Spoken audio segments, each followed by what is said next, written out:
बिस्मिल्लाहिर्रहमानिर्रहीम। तो आज का हमारा जो टॉपिक है वो है इंटरपोलेशन का। इंटरपोलेशन में हम फाइनाइट डिफरेंसेस पढ़ेंगे, फिर अदर डिफरेंस ऑपरेटर्स हैं, फिर रिलेशन बिटवीन ऑपरेटर्स है और कुछ इसकी एग्जांपल्स और एक्सरसाइजेस होंगी।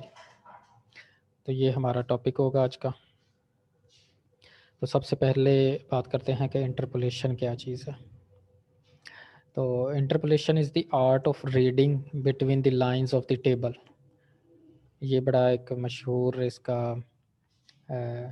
कोटेशन है कि इंटरपोलेशन क्या है, art of reading between the lines of the table. यानी कि जो टेबल गिवन होगा, जिस तरह से ये टेबल है, तो इसके बिटवीन जो वैल्यूज़ हैं वो देखनी है, वो फाइंड आउट करनी है।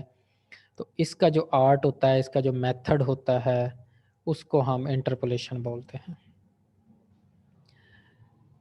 ठीक है। इट आल्सो मीन्स इंसर्शन और filling up intermediate terms of the series.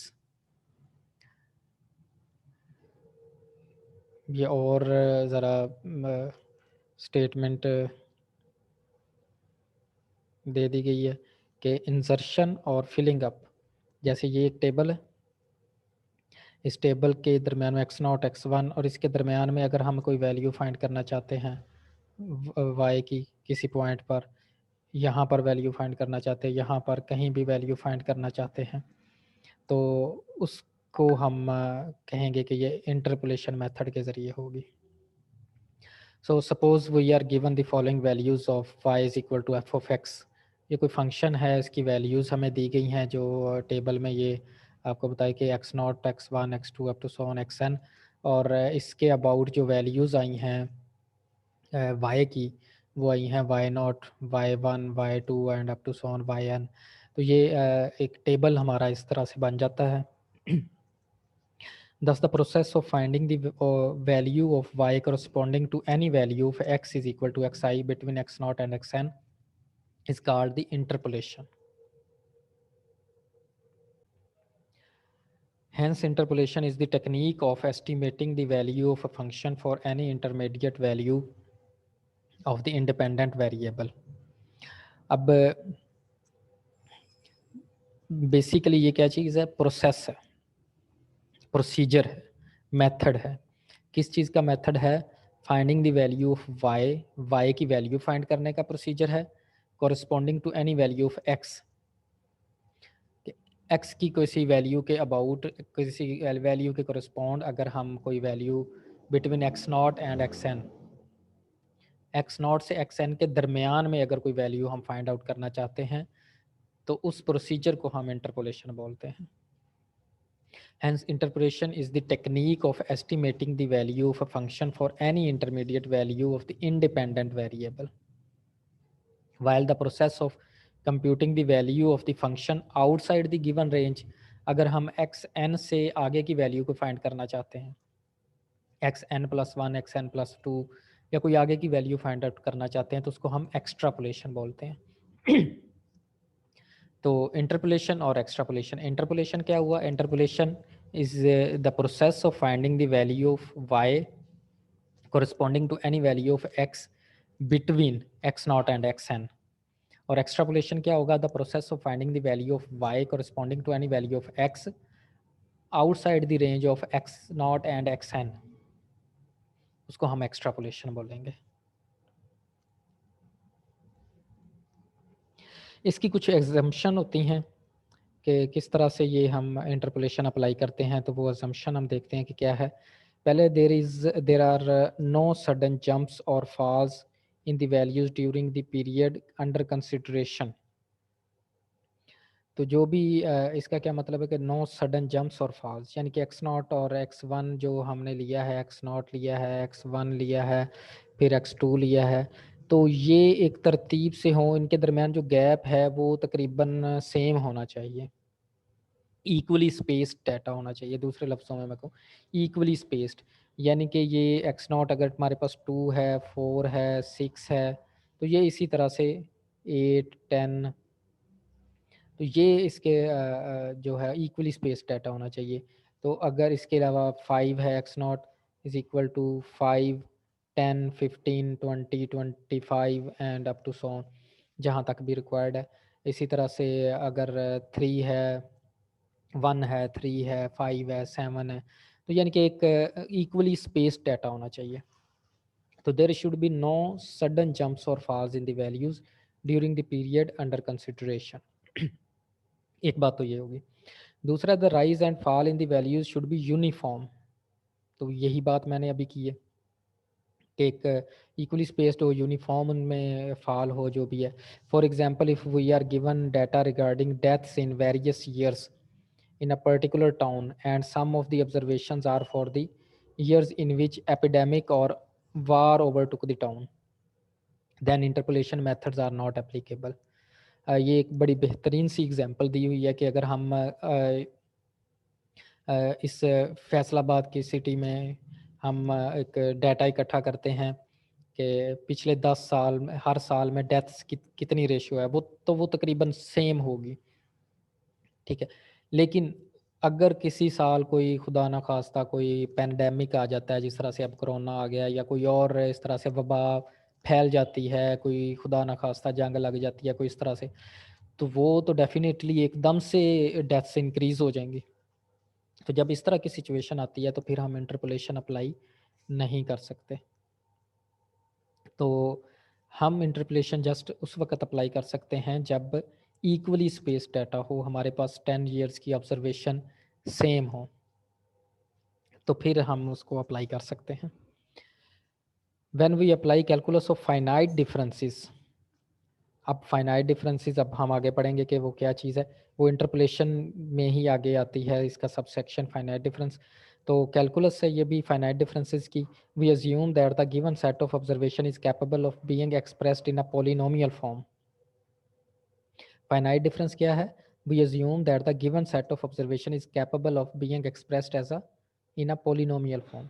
हम फाइनाइट डिफरेंसेस में हम क्या करते हैं कि हमारे पास जो डाटा होता है, जो टेबुलेटेड डाटा होता है, यानी कि एक्स और वाई की फॉर्म, हम उसको एक पोलिनोमियल की शक्ल में ले आते हैं, ठीक है। जैसे अगर हमारे पास यहाँ पर डाटा होगा x1 x2, ठीक है, फिर x3, इस तरह से जितनी भी वैल्यूज़ होंगी, और इसके करस्पॉन्डिंग हमारे पास y1 होगा, y2 होगा, फिर y3 होगा, एंड अप टू सॉन। तो ये टेबुलेटेड वैल्यू होंगी। अब इसको हम फाइनाइट डिफरेंस मेथड के ज़रिए हम क्या करेंगे, इसको कन्वर्ट कर लेंगे पोलिनोमियल फॉर्म में।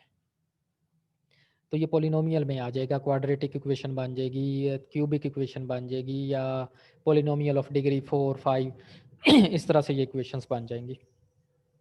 If the function f of x is known explicitly, the value of y corresponding to any value of x can be found easily. अगर explicit function आ जाए, आप लोगों ने पढ़ा होगा implicit और explicit function, तो वही है कि अगर explicit function हो जाए तो फिर हम आसानी से इसकी values find out कर सकते हैं। If the function f of x is not known, it is necessary to find the simpler function, say phi of x, and such that f of x and phi of x agree to the set of tabulated points.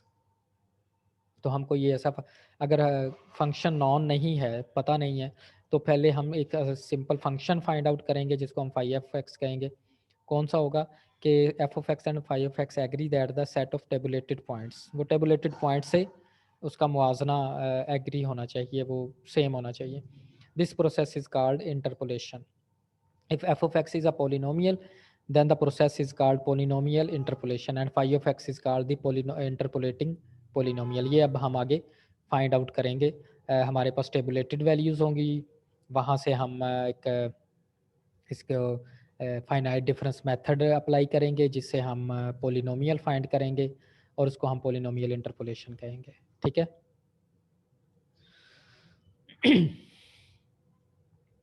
तो देखते हैं जी finite differences क्या चीज़ है, what is finite differences. So the calculus of finite differences deals with the changes that take place in the value of the function dependent variable due to finite changes in the independent variable।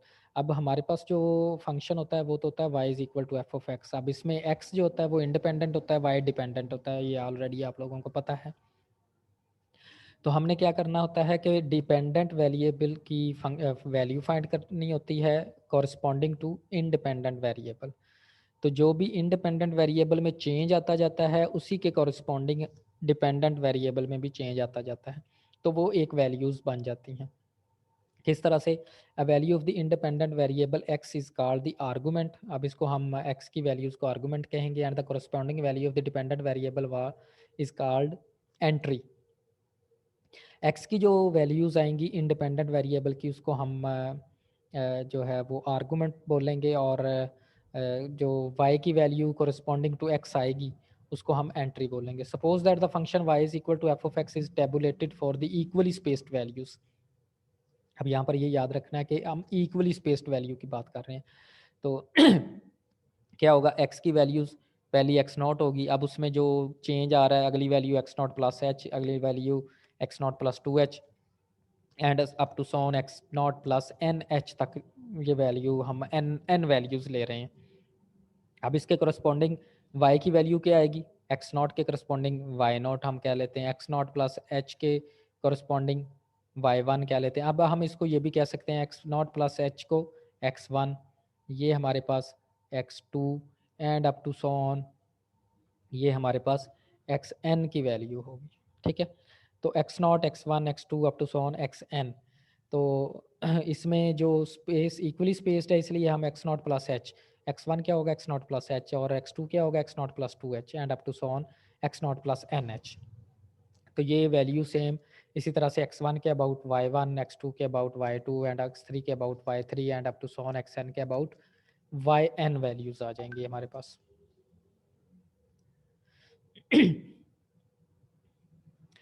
अच्छा जी, to determine the value of f of x और f prime of x for some intermediate value of x the following three types of differences are useful.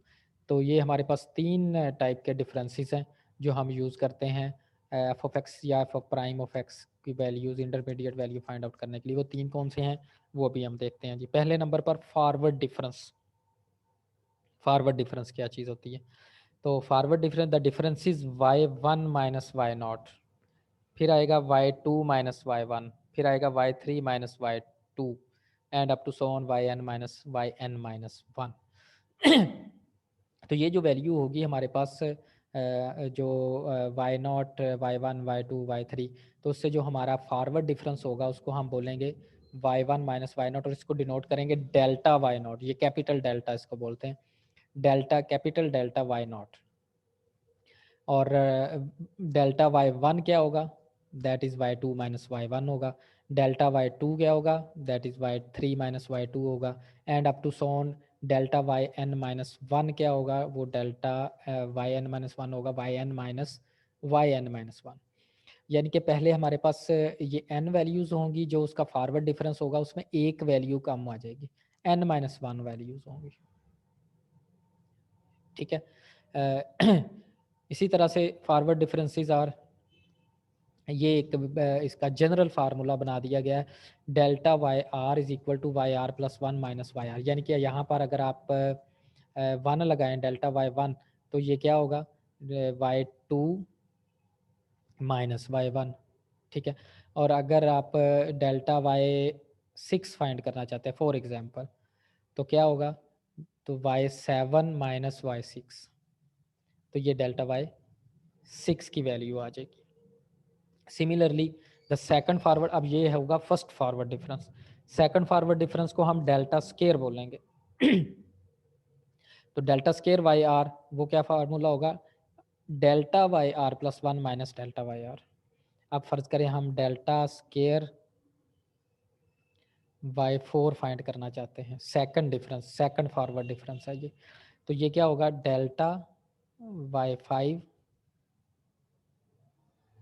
Minus delta y four. क्योंकि ये second first forward difference पहले हम find करेंगे ना, तो वहाँ से तो हमारे पास ये सारी वैल्यूज़ आ जाएंगी ना, delta y one delta y two delta y three, उसके बाद हम सेकंड फॉरवर्ड डिफरेंस पर जाएंगे, तो वो हमारे पास ये सॉरी डेल्टा वाई फाइव लिखना था, तो डेल्टा वाई फाइव, तो डेल्टा स्केयर वाई फोर ये होगा delta y five minus delta y four.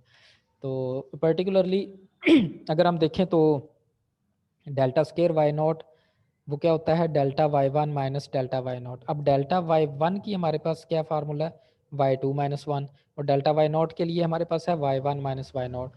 तो अगर हम डायरेक्टली इसको निकालना चाहें तो ये हमारे पास फार्मूला बनता है, delta square y naught is equal to y two minus two y one plus y naught.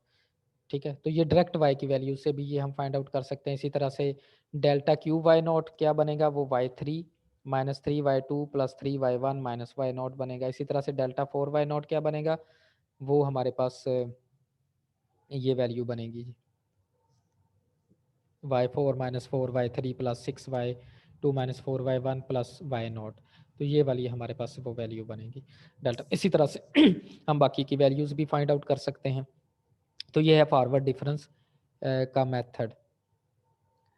अब हम देखते हैं कि ये टेबल में इसको हम कैलकुलेट कैसे करेंगे। The following table shows how the forward difference of all orders can be formed. तो हमारे पास एक्स की वैल्यूज होंगी, एक्स नॉट, एक्स वन क्या है, एक्स नॉट प्लस एच है, एक्स टू क्या है, x naught plus two H है, एक्स नॉट एक्स थ्री है, x naught plus three H. इस तरह से एक्स फोर है, x naught plus four H, और इसी तरह से एक्स फाइव है, x naught plus five h. तो ये हमारे पास वैल्यू, इसी के करस्पॉन्डिंग हमारे पास y की वैल्यू है y not, y one, y two, y three, y four और वाई फाइव। ठीक है, अब फर्स्ट फॉरवर्ड डिफरेंस क्या होगा, first forward difference delta y naught, ये कैसे आएगा, y one minus y naught, इन दोनों को हम माइनस करेंगे तो हमारे पास ये डेल्टा वाई वन की वैल्यू आ जाएगी, y one minus y naught से हमारे पास डेल्टा वाई नॉट की वैल्यू आ जाएगी। इस तरह से y two minus y one करने से हमारे पास डेल्टा वाई वन की वैल्यू आएगी।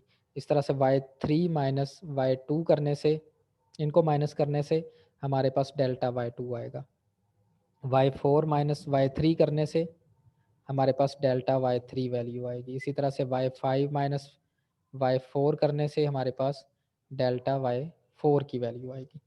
ये हमारा हो जाएगा फर्स्ट फॉरवर्ड डिफरेंस, ये फर्स्ट फॉरवर्ड डिफरेंस इसको बोलेंगे। इसी तरह से जब second forward difference find out करेंगे तो फिर क्या होगा, इन दोनों को माइनस करेंगे। अब ये देखें y की यहाँ पर वैल्यू 5 थी, ठीक है, तो 6 थी टोटल, ये y की जो वैल्यूज़ हैं, वाई नॉट भी तो शामिल करना है, तो ये 6 वैल्यूज़ हैं। तो फॉरवर्ड डिफरेंस की जो वैल्यूज़ आई हैं वो 5 आई हैं। इसी तरह से जब सेकंड फॉरवर्ड डिफरेंस पर आएंगे तो delta y naught, delta y one minus delta y naught करेंगे तो हमारे पास डेल्टा स्केयर वाई नॉट आएगा। इसी तरह से इन दोनों को हम माइनस करेंगे तो हमारे पास डेल्टा स्केयर वाई वन आएगा। इसी तरह से इन दोनों को हम माइनस करेंगे तो ये हमारे पास डेल्टा स्केयर वाई टू आएगा। इस तरह से इन दोनों को हम माइनस करेंगे, delta four minus delta y three करेंगे तो ये डेल्टा स्केयर वाई थ्री आ जाएगा। अब ये देखें सेकंड फॉरवर्ड डिफरेंस पर ये चार वैल्यूज़ रह गई हैं। उसके बाद थर्ड फॉरवर्ड डिफरेंस पर आएंगे तो इन दोनों को माइनस करने से delta square y one minus delta square y naught करने से हमारे पास डेल्टा क्यू वाई नॉट आएगा। इस तरह से delta square y two minus delta square y one करने से हमारे पास ये वैल्यू आएगी। Delta square y three minus delta square y three करेंगे, वाई टू करेंगे तो ये डेल्टा क्यूब वाई टू आएगा। ये थर्ड फॉरवर्ड डिफरेंस। अब इसमें तीन वैल्यूज़ आ गई हैं। फोर्थ फॉरवर्ड डिफरेंस पर आएंगे और फिफ्थ फॉरवर्ड, अब फिफ्थ फॉरवर्ड डिफरेंस तक। अब देखिए अगर हमारे पास 6 वैल्यूज़ थी तो पाँचवें फॉरवर्ड डिफरेंस पर एक वैल्यू रहेगी, उसके बाद जितनी वैल्यूज़ होंगी वो ज़ीरो हो जाएंगी, ख़त्म हो जाएंगी। हम यहाँ तक ही कैलकुलेट करेंगे। अगर फ़र्ज़ करें यहाँ पर चार वैल्यूज़ होती हैं, एक्स की चार वैल्यूज़ के और अबाउट वाई की चार वैल्यूज़ होती, तो कितने कहाँ तक हमने 3 तक फॉरवर्ड डिफरेंस फाइंड करने थे, थर्ड फॉरवर्ड डिफरेंस तक।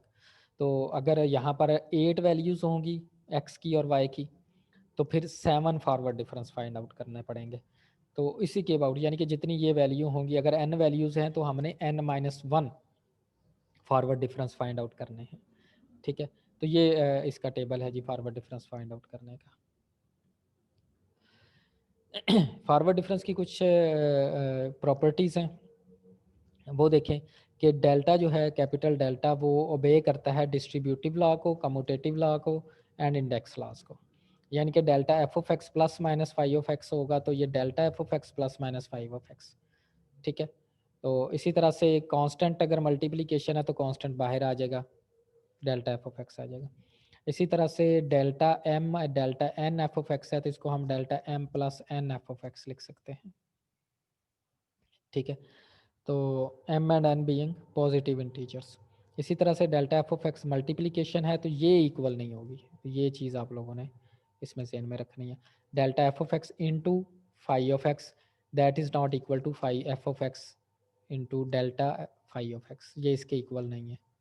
इसी तरह से delta f of x into phi of x is not equal to delta f of x into phi of x, तो इसके भी ये इक्वल नहीं है। तो ये चीज़ आप लोगों ने ज़हन में रखनी है। अच्छा, इसके बाद आ जाता है बैकवर्ड डिफरेंस। तो बैकवर्ड डिफरेंस क्या चीज़ है? Same y1 minus y not क्या होगा, यहाँ पर इसको हम डेल से डिनोट करते हैं, डेल y1, ठीक है। ये होता है डेल्टा, इसको हम डेल्टा बोलते हैं और ये कैपिटल डेल्टा होता है, ठीक है। इसको हम नेबला बोलते हैं या डेल बोल लेते हैं, नेबला भी बोलते हैं, यानी कि NABLA, नेबला। तो ये नेबला भी बोलते हैं इसको और डेल भी कह सकते हैं सिंपल। तो आप जो मर्जी इसमें से इसको प्रोनाउंस कर सकते हैं। ये है हमारे पास डेल्टा, ठीक है। तो बैकवर्ड डिफरेंस क्या है? डेल y1 या नेबला y1, ठीक है। y2 माइनस y1 क्या है? Nebula y2। y3 minus y2 क्या है? Nabla y3 and up to so on nabla yn। अच्छा, अब यहाँ पर क्योंकि फॉरवर्ड डिफरेंस भी हमने यही तो पढ़ा था कि y1 minus y naught is equal to था वो डेल्टा y नॉट के। अब ये यहाँ पर ये आप लोगों ने पॉइंट याद रखना है कि फॉरवर्ड डिफरेंस क्या है? y1 minus y naught is equal to delta y naught, लेकिन बैकवर्ड डिफरेंस में y1 माइनस वाई नॉट क्या है? नेबला y1,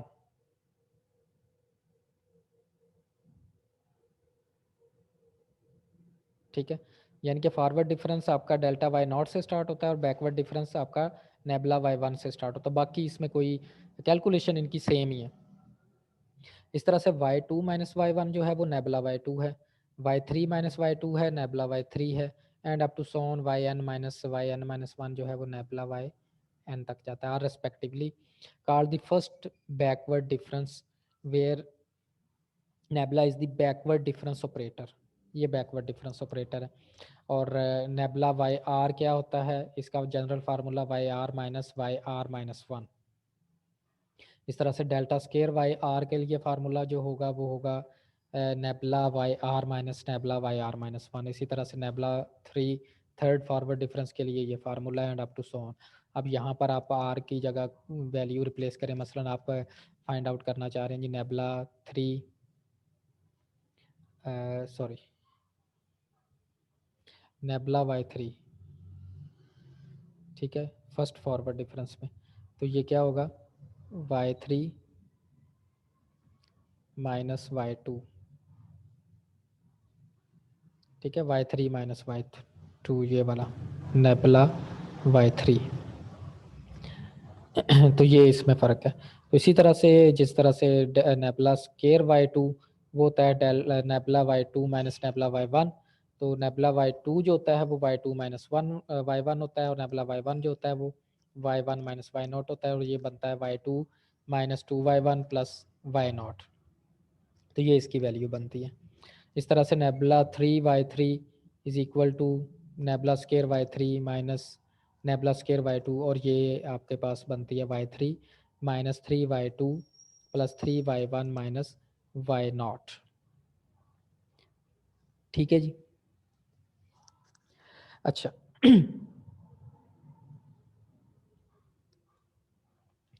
इसका टेबल क्या बनेगा?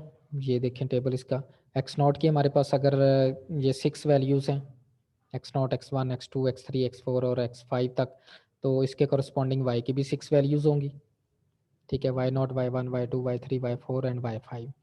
तो पहला बैकवर्ड डिफरेंस क्या होगा? नेबला y, और that is equal to y1 minus y naught.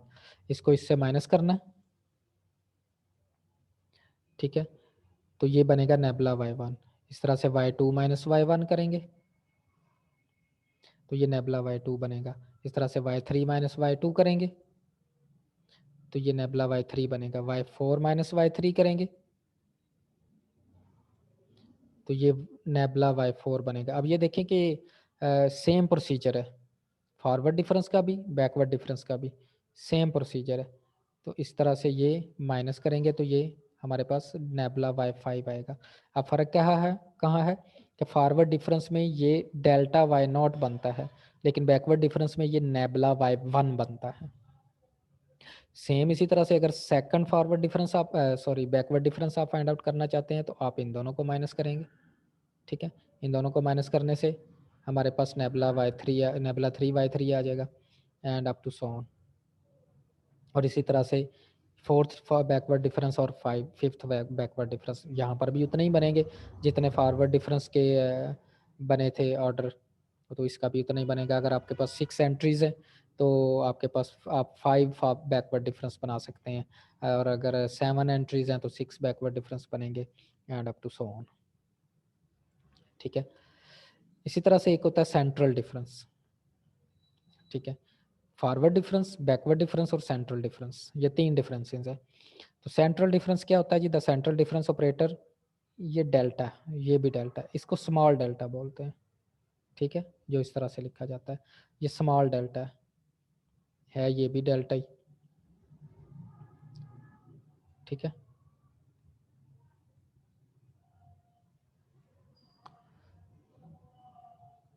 तो इसको डिफाइन कैसे करते हैं हम? y1 माइनस वाई नोट क्या होगा? डेल्टा y1/2, क्योंकि ये सेंट्रल डिफरेंस है तो ये 1/2 होगा। y2 माइनस 1 डेल्टा y3/2 होगा।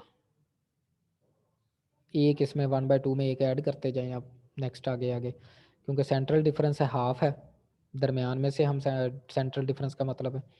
तो डेल्टा y1/2, डेल्टा y3/2, आगे delta y5/2, delta y7/2, delta y9/2, delta y11/2 and up to so on delta yn-1/2 तक जाएगा। ये क्लियर है? Similarly higher order central differences are defined as, अब जैसे delta y3/2 minus delta y, यानी कि delta square y2 find out करना है, तो वो हमारे पास क्या होगा? Delta y3/2 minus delta y1/2, और ये हमारे पास ये डेल्टा स्केयर y1 होगा और ये डेल्टा स्केयर y2 होगा। तो ये इस तरह से हम डिफरेंट वैल्यूज़ इसकी फाइंड आउट कर सकते हैं एंड सो ऑन। इसका टेबल देखते हैं जिसका टेबल कैसे बनता है। इसका टेबल अगर हमारे पास ये 6 वैल्यूज़ हैं इसकी और y की 6 वैल्यूज़ हैं, ठीक है, 6 आर्गूमेंट और 6 एंट्रीज, तो पहला सेंट्रल डिफरेंस क्या होगा? इन दोनों को माइनस करने से y1 माइनस y0, और ये क्या आएगा? इसको हम बोलेंगे डेल्टा y1/2। इन दोनों को माइनस करने से y2 माइनस 1 डेल्टा y3/2। इन दोनों को माइनस करने से delta y5/2। y4 minus y3 करेंगे तो डेल्टा y7/2। इसी तरह से y5 माइनस y4 करेंगे तो डेल्टा y9/2 आ जाएगा and up to so on. फिर second central difference, third central difference, fourth central difference and fifth central difference, जिस तरह से बाकी के डिफरेंस। अब यहाँ पर आप ये देखें कैलकुलेशन सेम ही है। अब आप डेल्टा, पहला जो डेल्टा था फॉरवर्ड डिफरेंस डेल्टा y0, वो भी y1 माइनस y0 ही है। दूसरा जो नेबला था बैकवर्ड डिफरेंस नेबला y1, वो भी y1 माइनस y0 ही था। और तीसरा सेंट्रल डिफरेंस है डेल्टा y1/2, वो भी y1 माइनस y0 ही है। यानी कि कैलकुलेशन सेम है, जस्ट ये ऑपरेटर चेंज हो रहे हैं। ठीक है, तो जस्ट ऑपरेटर ही चेंज हो रहे हैं, यहाँ पर वैल्यूज़ बाकी की सेम आ रही हैं। तो नोट ये देखें, the central differences on the same horizontal line have the same suffix. एक ही लाइन पर सेम उनकी सफिक्स होती है। सफिक्स का मतलब होता है जो उसकी जो, जैसे ये इसको सफिक्स बोलते हैं, ये जैसे ये 1 लिखा हुआ है, ठीक है, ये 1/2 लिखा हुआ है, ये 0 लिखा हुआ है, that is called suffix. It is only the notation that changes, not the differences. ये अभी जो मैंने बात की है कि जस्ट नोटेशन चेंज हो रही है, डिफरेंस चेंज नहीं हो रहा। डिफरेंस तो वही है, y1 माइनस वाई नॉट ही है। इसी को ही हम डेल्टा वाई नॉट कहते हैं, इसी को ही हम नेबुला y1 कहते हैं, और इसी को ही हम डेल्टा y1/2 कहते हैं। ठीक है, तो कैलकुलेशंस में कोई इसमें चेंजेस नहीं आएंगी। अच्छा जी, इसके अलावा जो ऑपरेटर होते हैं, एक होता है शिफ्ट ऑपरेटर। शिफ्ट ऑपरेटर क्या होता है? E f of x is equal to f of x plus h. H क्या है? जो उसमें डिफरेंस होता है, जो स्पेस होती है उसमें, एक्स और उसमें जो हम एक्स प्लस एच बनाते हैं, तो E square f of x is equal to f of x plus 2h and so on. इस तरह से the inverse operator E inverse क्या होगा? E inverse is equal to होगा f of x minus h. ठीक है, इसको हम शिफ्ट ऑपरेटर बोलते हैं, ई को हम शिफ्ट ऑपरेटर बोलते हैं। इसको हम ऐसे भी लिख सकते हैं, E n y of x या वाई एक्स। तो ये y x plus n h ये सफिक्स में है इसकी तो हम इसको इन जनरल हम ऐसे लिख सकते हैं, E n y x is equal to y x plus n h. तो हम इसको इसे लिखा जा सकता है। ठीक है, इसी तरह से एक एवरेज ऑपरेटर होता है। एवरेज ऑपरेटर क्या है? The averaging operator is defined as mu y x, और ये होता है 1/2 y x plus 1/2h and plus y x minus 1/2h। इसको हम एवरेज ऑपरेटर बोलते हैं। In difference calculus E is the fundamental operator. Shift operator जो है वो फंडामेंटल ऑपरेटर है। And delta, nabla, small delta, mu can be expressed in terms of E. इन सब को हम ई में हम एक्सप्रेस कर सकते हैं, शिफ्ट ऑपरेटर में हम इसको एक्सप्रेस कर सकते हैं सबको। ठीक है जी। सो अब रिलेशन बिटवीन ऑपरेटर्स हैं, ये आप लोगों ने इसके जो प्रूफ हैं वो आप लोगों ने करने हैं कि delta is equal to E minus 1, nebula is equal to 1 minus e raised to power minus 1, small delta is equal to e raised to power 1/2 minus e raised to power minus 1/2, and mu is equal to 1/2 into e raised to power 1/2 minus e raised to power minus 1/2. Delta is equal to e del is equal to del e is equal to delta e raised to power 1/2, and last one is e is equal to ये e shift operator है, and this is E exponential, exponential की power h D, where D is differential operator. ठीक है, H जो equally spaced होता है, space जो होती है उसमें डिफरेंस होता है।